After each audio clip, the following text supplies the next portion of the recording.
都不可轻。冒犯我族圣地，你不早说！被关了300年了，你犯了太……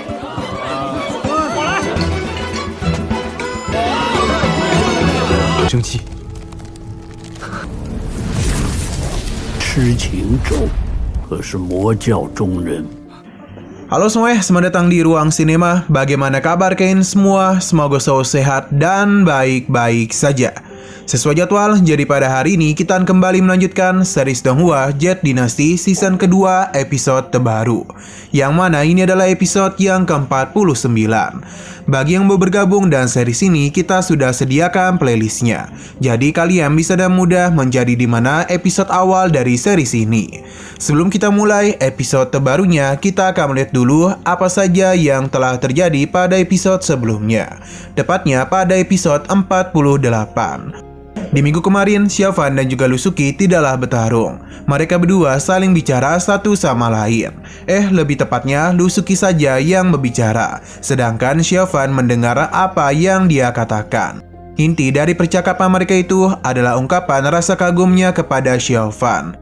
Atau lebih tepatnya, ungkapan rasa cintanya kepada Xiaofan. Ia sama sekali tidaklah peduli dan apa yang dikatakan orang-orang kepada Xiaofan. Sebab Lusuki yakin betul kalau Xiaofan tidaklah berubah sejak pertemuan pertama mereka.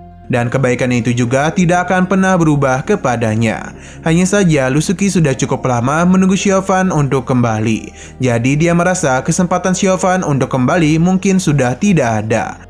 Maka karena itulah Lusuki menghapuskan semua kenangannya bersama dengan Xiaofan. Ia pun memperlihatkan betapa terbelenggunya dia selama 10 tahun itu. Xiaofan hanya bisa menahan dirinya saja, padahal dia ingin sekali berbicara kepada Lusuki dan kembali bersama dengan teman-temannya. Tapi dia masih memiliki suatu hal yang harus dilakukan. Nah, sekarang kita akan melanjutkan episode terbarunya. Kita dibawa ke Gua Sili. Sama seperti desa sebelumnya, desa ini juga cukup ramai dengan para penduduknya. Terlihat kalau Xiaobei ini merasa begitu bahagia tiba di desa itu, karena terdapat begitu banyak hal yang mengasyikkan. Xiaobei merasa tempat ini sungguh sangatlah damai dan berbeda dengan 300 tahun yang lalu. Ketika itu, konflik 5 suku telah pecah yang membuat pertarungan tidaklah berhenti. Kini 5 suku kemungkinan memilih untuk damai satu sama lain.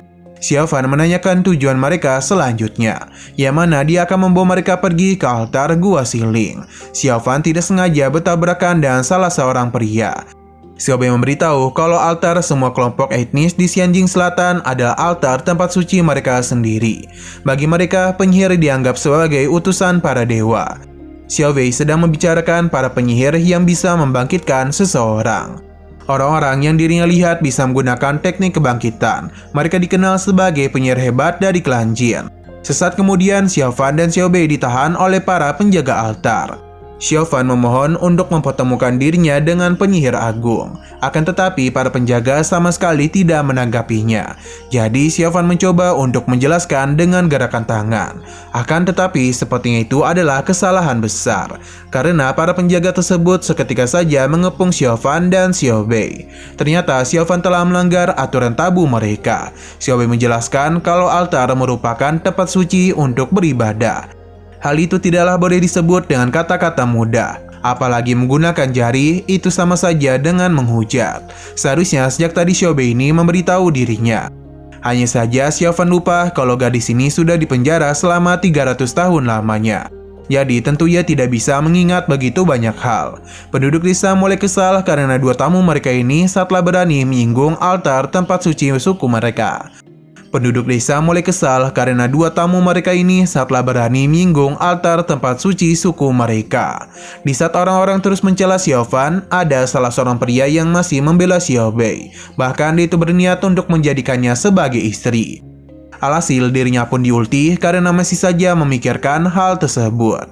Tindakannya sama saja dan memalukan suku Jin. 平时言语都不可轻。冒犯我族圣地，你不早说！被关了300年了，不敬！侮辱祭坛的是那。你犯了他们大忌。 Sesaat kemudian terdengar ada seseorang yang menghentikan semua itu. Beliau ini adalah ketua suku Jin saat ini. Xiaofan memberitahu tujuannya yang adalah bertemu dengan penyihir agung. Ketua suku tahu betul kalau kedua orang ini berasal dari wilayah tengah atau Middle Earth. Ketua suku Jin menanyakan tujuan Xiaofan untuk bertemu dengan penyihir hebat.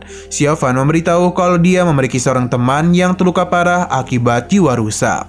Dalam 10 tahun terakhir, Xiaofan telah melakukan perjalanan ke seluruh Xianjing Selatan, namun tidaklah kunjung mendapatkan jawaban apapun.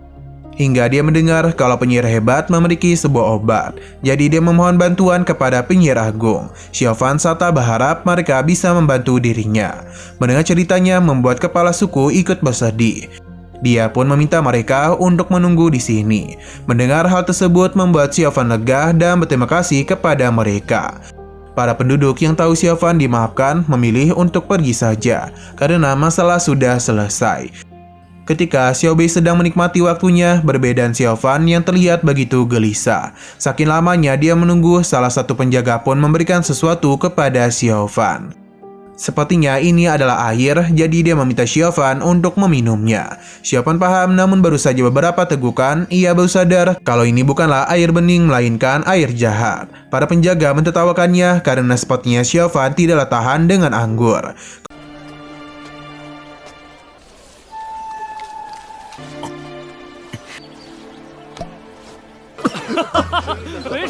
Kemungkinan orang-orang di sini sudah terbiasa dengan hal itu. Mereka pun memberitahu kalau semangat orang Jin adalah yang terbaik di Xianjing Selatan. Xiaofan yang mengembalikan anggur itu. Namun Xiaobei segera mengambilnya dan mulai meminum anggur tersebut sampai habis. Bahkan dia itu meneguknya tanpa henti. Tentu saja ini membuat orang-orang di sana terkejut sekaligus terkesan dan kemampuan minum Xiaobei. Masih belum puas minum anggur itu, Xiaobei pun memberikan tantangan langsung kepada para penjaga. Orang-orang desa kembali terkejut karena sudah lama sekali mereka tidak melihat pertarungan minum. Semua orang pun menjadi bersemangat untuk menyaksikan pertarungan itu. Mereka mulai menyiapkan begitu banyak anggur. Para penjaga dan senang hati menerima tantangan Xiaobei dan mereka juga yakin pasti akan menang dari seorang gadis. Namun sepertinya itu adalah kesalahan besar karena Xiaobei tidaklah terhenti. Dia dan mudah menang di putaran pertama yang menyebabkan penjaga tersebut pingsan. Xiaobei lanjut ke putaran kedua yang mana hasilnya tetap sama. Ini terus berlangsung sampai ke putaran keempat. Tidak ada satupun orang yang mampu mengalahkan Xiaobei. Seluruh warga bersorak hanya untuk dirinya saja.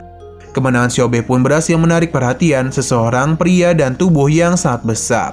Ia pun mendekati Xiaobei karena dia ingin bertanding adu minum dengannya. Walaupun badannya kecil, tapi Xiaobei tidaklah takut dan akan menerima tantangan pria berbadan besar itu.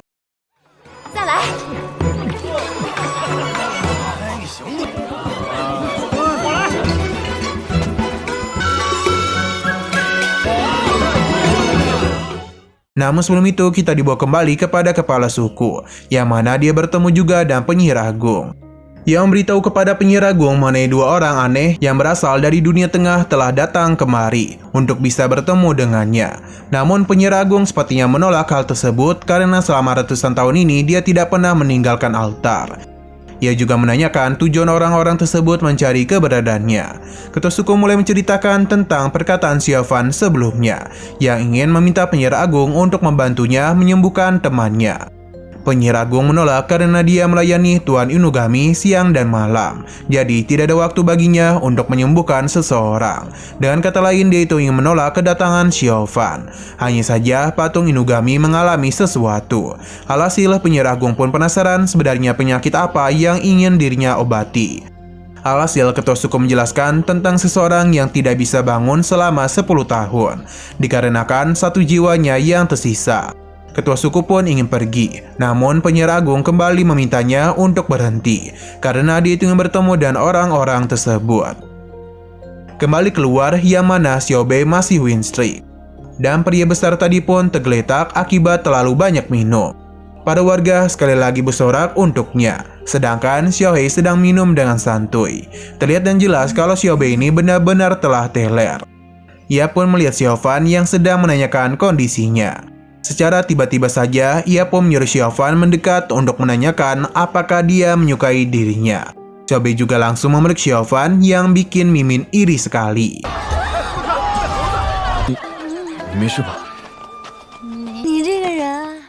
Sesaat kemudian, kepala suku datang, namun dirinya ditahan oleh pria bertubuh besar ini. Sepertinya dia juga ingin diberikan sebuah pelukan. Kepala suku memberitahu kalau penyihir agung mengizinkan Xiaofan untuk bertemu dengannya. Selain itu, kepala suku juga memberitahu namanya, yakni Tumugu. Dialah yang akan membawa mereka untuk bisa bertemu dengan kepala suku. Xiaofan berterima kasih banyak kepadanya. Di sini ia juga menggunakan Xiao Bei yang sedang mabuk berat untuk masuk ke dalam sebuah gua. Xiaofan yang baru saja menginjakkan kakinya di tempat itu seketika saja membuat api di tempat penyihir agung bergejolak. Selain itu, sebuah tanda juga muncul. Untuk Xiaofan sendiri, lampu-lampu di sana menunjukkan di mana letak penyihir agung berada.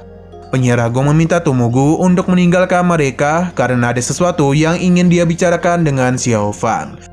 Sekali lagi dia bertanya mengenai tujuannya mencari seorang penyihir. Xiaofan mulai menjelaskan kalau dia memiliki seorang teman yang telah mengorbankan dirinya. Sahabatnya itu membakar semua esensinya dan darahnya untuk menyelamatkan dirinya dari pedang pembunuh abadi. Penyihir agung paham dan mulai menstimulasikan melalui api ini. Biao menggunakan jiwanya untuk memanggil mandik roh. Akibat semua itulah Biao hanya memiliki sisa-sisa jiwa dan membuat dirinya tertidur mati selama 10 tahun. Xiaofan mendengar mengenai rumor seorang penyihir yang bisa menggunakan teknik pembangkitan. Jadi karena itulah Xiaofan memulai petualangannya. Dia memohon kepada penyihir agung agar bisa membantunya. Penyihir agung sudah tahu kalau sahabat yang dirinya bicarakan berasal dari sekte iblis dan merupakan seorang wanita. Gadis itu telah menggunakan teknik kegilaan yang diturunkan secara turun-menurun oleh kultus iblis. Xiaofan membenarkan semua itu. Dia sadar kalau banyak orang di dunia yang telah memfitnah kultus iblis. Namun temannya sangatlah berbeda dengan orang-orang itu. Karena dia sangatlah baik, bahkan dia bersedia untuk mengorbankan nyawanya. Xiaofan berharap kalau penyihir agung ini bisa membantu dirinya. 生气。痴情咒可是魔教中人， 但我这位朋友心地善良。 Bagi penyihir agung, Xiaofan telah salah memilih jalan dan tidak ada bedanya dengan orang biadab sepertinya. Dia membenarkan kalau teknik kebangkitan yang Xiaofan cari memang ada. Namun bisa atau tidaknya ini menyelamatkan temannya masih belum dirinya ketahui. Namun sebelum ia memberitahu mengenai metode tersebut, dia ingin Xiaofan menjawab pertanyaannya. Yang mana dia penasaran siapa yang telah memberitahunya kalau penyihir hebat dari klan Jin memiliki keterampilan aneh itu. Tentu saja ini tidak bukan adalah Xiao Bei. Namun Xiaofan tidak membangunkannya karena gadis ini telah minum terlalu banyak. Jadi Xiaofan belum bisa menjawab pertanyaannya. Penyihir agung paham dan obat Xiaofan cari bernama obat senja. Itu adalah warisan rahasia para penyihir klan Jin. Tidak sembarangan orang yang bisa mengetahui hal tersebut. Namun bagaimana bisa gadis muda ini mengetahui hal itu? Xiaofan cukup terkejut karena bagaimana bisa dia tahu gadis ini masih muda. Berhubung Xiao Bei masih mabuk, jadi penyihir agung meminta untuk menunggu sampai dia itu bangun. Kepala suku akan mengatur tempat tinggal sementara untuk mereka. Xiaofan paham dan berterima kasih banyak kepada penyihir agung. 这位姑娘 大巫师， 原来是可。 Sino berpindah ke lembah Fengxiang yang mana para murid dari sekte lain sudah berada di sana. Tidak lama kemudian Sangguan pun tiba dan meminta maaf karena Master Lembah tidak bisa menemui mereka semua. Hanya saja dia berterima kasih banyak karena mereka telah datang kemari. Lidi menjelaskan kalau saat ini lembah Fengxiang tengah sibuk menangani masalah. Jadi dia meminta maaf jika sambutan yang diberikan tidak begitu sempurna. Para murid lainnya tidak mempermasalahkan hal tersebut dan bahkan mereka tidaklah keberatan untuk menunggu. Fasa telah mendengar dari Lusuki kalau para kultivator iblis telah mengambil tindakan yang menyebabkan kekacauan di lembah Fengxiang. Jika mereka memerlukan bantuan, Pasha ingin dia menceritakan semua itu. Tentu saja orang-orang di sana terkejut karena baru mendengar hal itu. Sangguan membenarkan hal tersebut. Kutus iblis memanfaatkan letusan gunung berapi untuk menyerang lembah Fengxiang. Untung saja mereka bisa bertindak dengan baik dan bisa mengusir orang-orang itu. Jadi hanya beberapa orang saja yang bisa melarikan diri. Saat ini mereka sedang melakukan pelacakan. Lidi paham kalau tetuanya ini tidak ingin memberitahukan masalah mereka kepada orang luar. Jadi Lidi meminta orang-orang ini untuk tidak mengkhawatirkan masalah mereka. Akan tetapi Lusuki merasa ada yang sedang mereka tutup-tutupi. Karena bagaimanapun malam itu dia sendiri yang bertarung dengan para kultivator dari kultus iblis. Mereka juga mendengar tentang Kiridong. Tentu saja itu adalah tempat di mana Xiaofan berada. Lidi baru ingat mengenai kejadian malam tadi. Berhubung mereka sudah mendapatkan petunjuk, jadi Fasa berencana untuk ikut serta dalam pencarian itu. Sanggon setuju dan akan membentuk beberapa tim. Hanya saja dia mengingatkan kalau Siang Selatan bukanlah tempat yang semua orang kenal. Jadi jika tidak ada yang beres, maka mereka harus mundur karena takutnya Masa Lembah akan menyalahkan dirinya. Para murid paham dan akan ikut pergi ke sana. 且慢，他们说七里洞3个字。 既有此线索，那就有劳两位师和天音寺在，我们有什么好担心？ 如有闪失， Siang berpindah kepada Xiaofan, yang mana akhirnya Xiaobei bangun juga. Hanya saja kepalanya agak sakit, jadi Xiaofan akan menuangkan minum untuknya. Ia menanyakan apakah Xiaofan telah menyalahkan dirinya, tapi Xiaofan tidaklah berpikiran seperti itu. Karena tanpa bantuan Xiaobei, dia ini tidak mungkin bisa menemukan tempat ini. Penyihir Agung memang mengetahui seni membangkitkan seseorang. Namun dia ingin bertanya dulu kepada Xiaobei mengenai bagaimana cara dia mengetahui rahasia dari klan Jin. Xiaobei berjanji akan mengatakannya setelah fajar tiba. Namun juga sesuatu pun sepertinya telah terjadi di luar, yang mana angin bertiup dengan kencang dan diikuti dengan lolongan serigala. Para warga menjadi sangat panik setelah mendengar suara tersebut. Mereka pun mulai pergi meninggalkan tempat ini. Xiaofan dan Xiaobei tidak tahu apa yang terjadi. Hingga ketika melihat ke langit, ia pun sadar kalau itu adalah Inugami Xiaotian.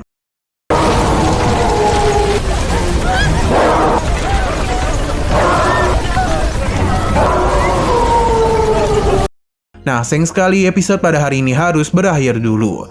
Oke, sekian dulu pada video kali ini. Untuk video selanjutnya akan segera hadir. Jadi bagi kalian yang ingin mengikuti series ini, langsung saja klik subscribe dan aktifkan loncengnya. Terima kasih yang sudah menonton video sampai habis. Jika ingin suka pada video ini, klik like dan share ke teman-teman kalian tentang channel ini. Dan ditunggu aja kelanjutannya. Oke, sampai jumpa di video selanjutnya.